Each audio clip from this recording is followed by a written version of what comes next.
Hola amigos y amigas de Hablando del siglo XX entre amigos. Hoy vamos a hacer un viaje en el tiempo para ir viendo poco a poco los ingredientes que tuvo la Guerra Fría. Este es el capítulo 5 de nuestra primera temporada y no se diga más. Trasladémonos ya mismo a 1950, a un pequeño lugar que se convirtió en el primer gran campo de batalla de algo mucho más grande, la Guerra Fría. Ese lugar es Corea, una península pequeña en Asia que acabó partida en dos como si alguien hubiera trazado una línea con un marcador permanente y dicho, ustedes de aquí para allá y ustedes de aquí para acá. Por nada del mundo se cruzan. Pero, ¿por qué pasó esto? Bueno, agárrense porque es una historia loca, llena de poder, de rivalidad y un mundo que parecía un tablero de ajedrez gigante. Primero que todo, los invito a que, además de historia, conozcamos geografía. Abran Google Maps o un Atlas para que veamos exactamente dónde queda Corea. Corea en los años 50 era una península alargada en el este de Asia, como un dedo que se extiende entre el Mar Amarillo al oeste y el Mar de Japón al este. Tiene unos 1100 kilómetros de largo y unos 200 a 300 kilómetros de ancho en promedio, más o menos el tamaño de un país como Ecuador o el estado de Nevada en Estados Unidos. Al norte comparte frontera con China y un pedacito con la Unión Soviética, separada por dos ríos muy importantes, el Yalu y el Tumen. Al sur está rodeada de agua con cientos de pequeñas islas salpicando la costa. El terreno es duro, cerca del 70% son montañas y colinas con picos rugosos como los montes Tebag, corriendo por el este como una columna vertebral. Los valles y llanuras donde vivía la mayoría de la gente se apretujaban en el oeste y el sur cerca de los ríos como el Han y el Nakdong. En 1950, antes de que la guerra lo destrozara todo, había aldeas campesinas, arrozales brillantes, ciudades creciendo como Seúl en el sur y Pyongyang en el norte. El clima era otro protagonista en esta historia. Los veranos eran calurosos y húmedos, con lluvias que convertían los caminos en barro pegajoso. Los inviernos, en cambio, eran un castigo. Temperaturas bajo cero, vientos helados desde Siberia y nieve que cubría las montañas, especialmente en el norte. Imagínense qué tal soldados peleando con el aliento congelándose en el aire. Esta geografía con sus montañas, ríos y frío no solo eran el telón de fondo que moldeó cómo se peleó la guerra. Imagínense esto. Acaba la Segunda Guerra Mundial en 1945. El planeta está agotado, pero dos países salen como los nuevos jefes del barrio, Estados Unidos y la Unión Soviética. Son como dos capitanes de equipos rivales que no se soportan, pero no quieren pelearse directo porque ambos tienen armas pesadas. Al uno le da pánico y terror de lo que pueda hacer el otro. Entonces, ¿qué hacen? Buscan otros lugares donde probar quién manda más. Uno de esos lugares fue Corea. En 1945, después de echar a los japoneses que habían controlado Corea por años, Estados Unidos y la Unión Soviética se sientan y dicen, bueno, nosotros nos vamos a encargar de esto. Trazan una línea en el mapa, el famoso paralelo 38. Acuérdense muy bien, cuando les hablen, el paralelo 38 están hablando de Corea. Y esta división es como si dividieran una pizza, el norte para los soviéticos y el sur para los americanos. Pero no se quedaron solo con pedazos, cada uno empieza a armar su propio equipo. Para 1948 nacen dos Coreas totalmente opuestas. En el norte, Corea del Norte, comunista, con un líder durísimo llamado Kim Il-sung, que es el abuelo del actual líder de Corea del Norte. Kim Il-sung soñaba con unir todo bajo su bandera roja. Y en el sur, Corea del Sur, capitalista, con Syngman Rhee, un tipo que no se quedaba atrás en ambición. Era como poner dos gallos de pelea en el mismo corral, pero con tanques y fusiles. Y aquí viene la gran pregunta. ¿Qué pasa cuando dos superpotencias, como Estados Unidos y la Unión Soviética, deciden jugar al ajedrez con países enteros, usando como Corea usando a Corea como peones? La respuesta llega rápido porque todo estalla el 25 de junio de 1950, cuando el norte cruza esa línea y empieza una guerra que nadie olvidará. Muy bien, entonces estamos en 1950 y la línea que partió Corea en dos está a punto de explotar.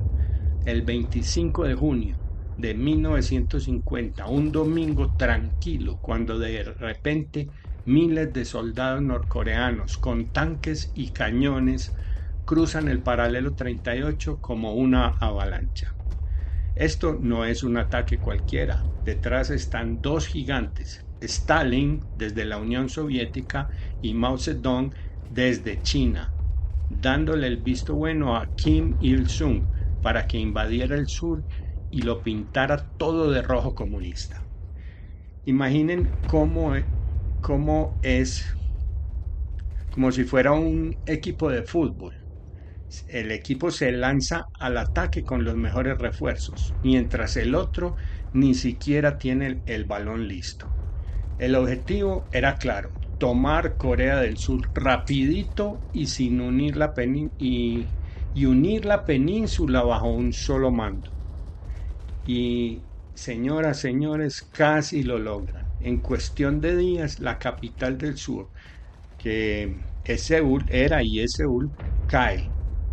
Sí, solo días les tomó a los tanques T-34 soviéticos, que eran como los bullies del patio, arrasar todo a su paso. Aquí va un dato que te va a dejar con la boca abierta. En unas pocas semanas, el 90% de Corea del Sur estaba en manos norcoreanas. Imagínense que alguien invade su ciudad y antes de que te des cuenta ya controla casi todo tu país. Así de rápido fue. Pero esperen, porque aquí entra Estados Unidos como el gran héroe que llega tarde a la película. El presidente Truman dice, ni hablar, esto no se queda así. ¿Por qué tanto lío? Eh, ¿Por qué tanto lío? Era por algo que llamaban la doctrina Truman, que lo vimos en el capítulo pasado. La doctrina Truman, repasemos, era una promesa de Estados Unidos de frenar el comunismo donde sea que intentara crecer, como si estuvieran jugando a aplastar topos en una feria. Entonces Estados Unidos corre a las Naciones Unidas, que es como el consejo del mundo, y arma una coalición con países como el Reino Unido, como Australia, para defender el sur. Es la primera vez que la ONU entra en una guerra con botas y fusiles, liderada por americanos, obviamente. Ahora piensen, esto no es solo una pelea entre dos Coreas, es el primer gran proxy war, una guerra donde las superpotencias no se ensucian las manos directamente, sino que mandan a otros a pelear por ellas. Stalin de armas y consejos desde Moscú, Mao manda apoyo desde Pekín y Estados Unidos pone los soldados y el dinero desde Washington. Es como si dos chicos grandes en el colegio se pelearan usando a sus amigos más pequeños, pero con tanques y aviones. La Guerra Fría, esa rivalidad helada entre Estados Unidos y la Unión Soviética, acaba de calentarse en Corea y el mundo entero está mirando. Entonces, todo parece perdido para el sur, con el norte pisando fuerte y el comunismo oliendo a victoria. Pero agárrense, porque la historia da un giro inesperado. Muy bien, estamos ahora entonces en septiembre de 1950 y Corea del Sur está contra las cuerdas. Recuerden que Corea del Norte había atacado y el ataque fue muy agresivo y muy rápido. Entonces Corea del Sur, casi noqueada por el ataque del norte, eh, entra en acción, entra en escena el general Douglas MacArthur, un tipo de gafas oscuras y pipa como el entrenador que tiene un plan loco pero brillante.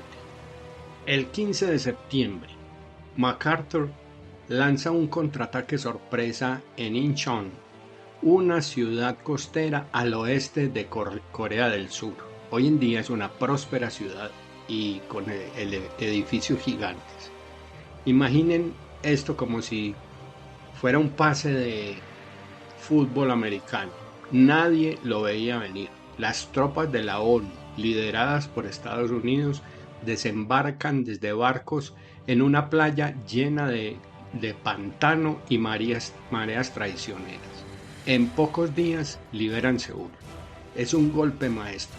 Los norcoreanos, que pensaban que ya tenían la victoria en el bolsillo, empiezan a correr hacia el norte y las fuerzas de la ONU los empujan más allá del paralelo 38, esa línea que dividía todo. Por un momento parece que el sur va a ganar la partida, pero no tan rápido porque ahora entra un jugador que nadie espera en el tablero, China. En octubre de 1950, Mao Zedong dice, esto no se ha acabado, y manda 300.000 soldados del ejército voluntario del pueblo a cruzar el río Yal, la frontera entre China y Corea del Norte. Es como si su vecino gigante decide meterse en una pelea callejera porque no le gusta cómo te está yendo. Estados Unidos subestimó a Mao totalmente. MacArthur pensaba que China se quedaría mirando desde la barrera, pero no. Estos soldados llegan en oleadas, sin miedo, y sorprenden a todos. De repente, las tropas de la ONU, que estaban celebrando su avance, se ven empujadas hacia atrás en medio de un frío que te congela hasta los huesos. Hablo de un invierno coreano brutal, donde el viento cortaba como cuchillos y los soldados apenas podían mover los dedos para disparar. Y aquí se pone aún más intenso. En el cielo empieza un duelo de titanes.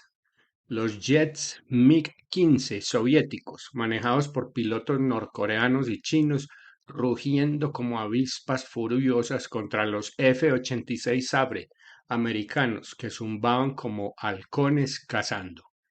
Era la primera vez que aviones tan rápidos se enfrentaban en una guerra y el cielo sobre Corea se llenaba de estelas y explosiones. Abajo en la tierra, las cosas no pintaban nada mejor. Para 1951, la guerra se convierte en un estancamiento total. Imagínense dos equipos de fútbol pateando el balón en el mismo pedazo de la cancha, sin avanzar un metro. Las trincheras se clavaban cerca del paralelo 38 que les había contado, con soldados disparando, escondiéndose y muriendo, mientras el mundo miraba sin saber quién iba a ceder primero. Ahora conectemos esto con la Guerra Fría. Recuérdense que en el capítulo pasado vimos la Guerra Fría y estamos ahora desglosando cada una de las partes que la componen, que la compusieron. Entonces conectemos esto con la Guerra Fría, porque aquí está el verdadero juego. Ni Stalin, que era el líder soviético, ni Truman, que era el líder de los Estados Unidos, querían una guerra total, una de esas donde Estados Unidos y la Unión Soviética se lanzaran bombas nucleares y acabaran con todo. Era demasiado riesgo, como jugar con fuego cerca de un tanque de gasolina, pero ambos estaban dispuestos a sangrar por Corea, a gastar vidas y recursos para probar quién mandaba más. Stalin mandaba aviones y armas al norte. Truman ponía tropas y dólares al sur. Y Mao metía su ejército para mostrar que China no era un peón, sino un rey en este juego de ajedrez. Era una pelea de orgullo disfrazada de guerra local y Corea pagaba el precio con ríos de sangre y ciudades en ruinas. Así que ahí estamos, el norte y el sur atrapados en un tira y afloja, el frío mordiendo, los jets rugiendo y las superpotencias jugando desde la distancia la lucha que tiene al mundo en vilo. Estamos ya en 1951 y la guerra en Corea lleva ya un año siendo una pelea agotadora. Es como dos boxeadores que se golpean sin parar, pero ninguno cae. Las trincheras están clavadas cerca del paralelo 38 y nadie avanza. Los soldados, congelados y agotados, solo quieren que esto termine. Y el mundo, obviamente, también. Así que después de 2 años de charlas interminables, peleas por detalles y mucha tensión, llega el 27 de julio de 1953, un lugar llamado Panmunjom. Los líderes firman un armisticio. ¿Qué es eso? Básicamente es un basta ya. Nos rendimos de pelear, pero no un tratado de paz de verdad. No hay un ganador claro. Nadie levanta un trofeo. En vez de eso, trazan una nueva raya en el mapa. Una franja de tierra de 4 kilómetros de ancho que llaman la zona desmilitarizada o sus siglas en inglés por la que la van a conocer de pronto en libros y en artículos, la DMZ. Es una zona desmilitarizada. Es como una cicatriz gigante que dice, aquí nos paramos, pero no nos mezclamos. Ahora hablemos del costo, porque esto no fue nada gratis. Imagine un número que te sacude, un número grande. Entre 2 y 3 millones de personas murieron en esta guerra. Soldados norcoreanos, sureños, americanos, chinos y sobre todo civiles, gente como nosotros, que solo intentaba vivir su vida. Ciudades enteras quedaron en escombros. Seúl, la capital del sur, fue tomada y retomada tantas veces que parece un castillo de arena pisoteado. En el norte, lugares como Pyongyang fueron bombardeados hasta parecer un desierto. Corea quedó partida para siempre, dos pedazos de un mismo país que ahora se miran con desconfianza a través de alambradas y fusiles. Es como si una familia se dividiera después de una pelea enorme y nunca volviera a hablarse. Pero esta guerra no solo marcó a Corea, también cambió el juego de la Guerra Fría. Piensen esto como un dominó que empieza a caer. En Estados Unidos, el miedo al comunismo se dispara. Si no frenamos esto aquí, ¿dónde sigue? Decían. Entonces la OTAN, ese club de países amigos de Estados Unidos, se hace más fuerte como un equipo que recluta más jugadores para no perder el partido. El gobierno americano empieza a gastar más y más en armas y soldados, convirtiéndose en una máquina militar gigante. Mientras tanto, en el otro lado, China sale del ring como una potencia comunista de verdad. Mao demostró que podía plantarle cara a Occidente. Stalin, desde la Unión Soviética, se frota las manos viendo cómo su bloque se fortalece en Asia. Esta guerra no terminó con un fin, pero dejó las superpotencias más tensas y armadas que nunca. Esto es toda una locura, ¿no? 3 años de balas, bombas, sangre y al final nadie gana del todo, pero el mundo entero siente las ondas. Corea sigue partida, las familias separadas lloran y las potencias se preparan para el próximo asalto de su pelea fría.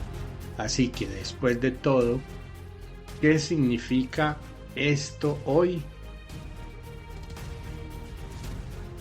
Han pasado más de 70 años desde que la guerra de Corea terminó, o mejor dicho, se congeló con ese armisticio de 1953.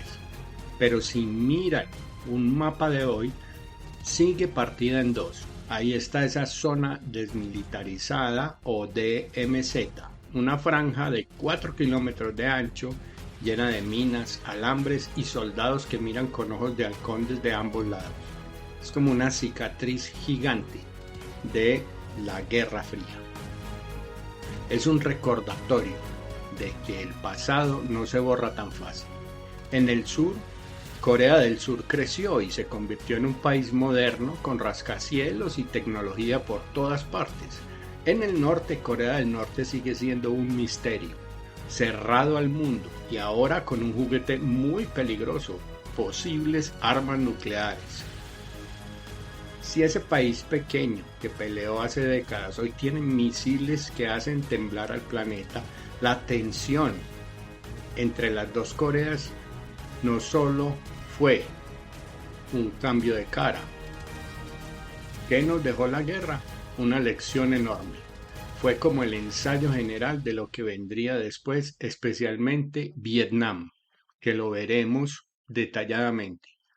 Otra pelea donde las superpotencias utilizaron a otros para medirse sin enfrentarse directo. Corea fue un aviso, como una alarma que dice, ojo, esto es lo que pasa cuando los gigantes juegan con fuego. Millones murieron, ciudades quedaron en cenizas y el mundo vio que estas guerras delegadas podían salirse de control rapidito. Fue un momento donde Estados Unidos y la Unión Soviética y China probaron sus límites, pero también dejaron heridas que aún duelen. Entonces, reflexionemos un segundo. ¿Qué logró esta guerra? Evitó una escalada mayor, una tercera guerra mundial con bombas nucleares volando por todos lados.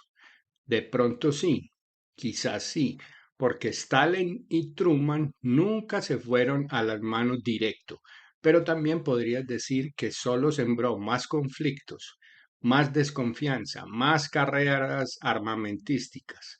La DMZ sigue ahí, las noticias hablan de misiles norcoreanos y el eco de la Guerra Fría todavía resuena. Hoy en 2025 Corea nos hace pensar, ¿aprendimos algo o seguimos tropezando con las mismas piedras? Así que ahí lo tienen. La guerra de Corea no solo fue un conflicto olvidado en un rincón de Asia, fue el momento en que la Guerra Fría se calentó por primera vez, un choque que marcó al mundo y dejó Corea partida hasta hoy. Desde la invasión del norte en 1950 hasta ese armisticio que no resolvió nada, esta historia nos recuerda cómo las decisiones de unos pocos pueden cambiar la vida de millones. Si les gustó este viaje al pasado, compártanlo con alguien que también quiera desentrañar la historia.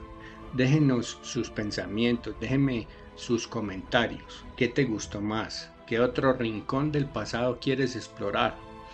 Esto es todo por ahora, pero nos vemos pronto en otra aventura.